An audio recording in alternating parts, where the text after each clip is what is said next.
లోక పాపమంతటిని మోయు దేవుని గొర్రెపిల్ల అని ఆయన గురించి ప్రస్తావించబడింది. కొందరికి వాళ్ళ దేహ భారాలు మోయడమే కష్టం, ఎవరి భారాలు వాళ్ళు మోసుకోవడమే కష్టం, ఎవరి కుటుంబ భారాలు వాళ్ళు మోసుకోవడమే కష్టం. వాళ్ళ తమ్ముడు భారమో లేకపోతే వాళ్ళ చెల్లెల భారమో మోయాలంటే మోయలేరు.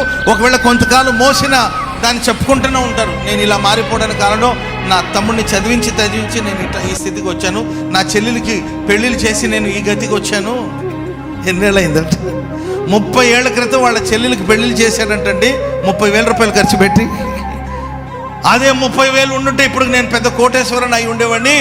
మా చెల్లికి ఆ ఖర్చు పెట్టి పెళ్లి చేశాను కనుక నేను ఈ గతికి వచ్చానని ఎక్కడో జరిగిన కార్యక్రమాన్ని కొంతమంది చెప్పుకుంటూ ఉంటారు.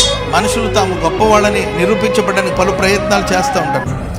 మనం ఆరాధిస్తున్న దేవుడు సర్వశక్తి గల దేవుడు. మనందరి పాప భారాన్ని ఆయన మోసాడండి. చెప్పండి కూడా దేవునికి స్తోత్రం.